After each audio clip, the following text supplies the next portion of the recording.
Hi, I'm Scott Godfrey, the head pro at Ferndown Golf Club, and you're joining us for a new series of 2-Minute Tuesdays, basically just a series of tips and drills to help lower your scores.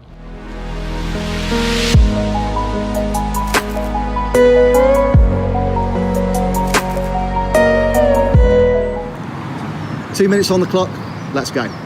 So I think it's fair to say that everybody would love an extra 20 or 30 yards distance with their drives. Realistically, to increase your club head speed by around 9 or 10 miles an hour to achieve this is a very difficult thing to do.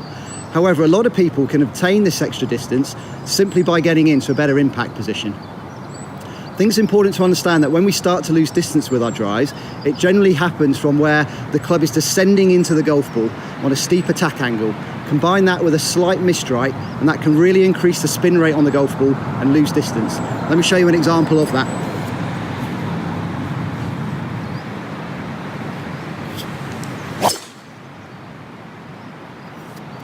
Okay, so if we look at my numbers on TrackMan, what we'll start to see here is a negative attack angle of about 3 degrees down into the golf ball. And if you look at my spin rate, it's gone up to the region of about 4,000 RPM. This is a classic example of where I'm going to lose distance for my own club head speed. So if we require this ascending attack angle into the ball, let's look at a simple drill that can help us achieve that. So I'm just going to grab this tee peg here, and I'm going to place it around about 5 or 6 inches ahead of where I'm teeing the ball up. And then simply all I'm trying to do here is make sure that as I come into my follow through position, my club head is going to rise above this tee peg here.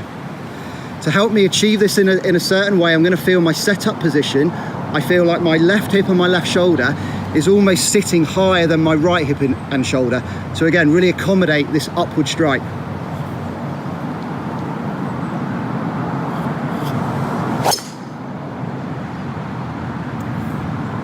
Okay, so the interesting thing here for me is when we look at the TrackMan numbers, we actually see the club head speed drop slightly.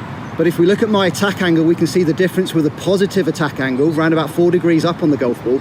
And look at the difference it's had to my spin rate. It's really dropped the spin rate down to about 2,500 RPM, which is what I would be looking for my own club head speed. And we can see the difference there straight away in the total distance of how far that ball's traveled. So remember, the important thing is when we're looking at distance we hit the golf ball, is trying to hit it, get the distance that you should be for your own club head speed. To help you understand that better and work towards this, please feel free to come and see me.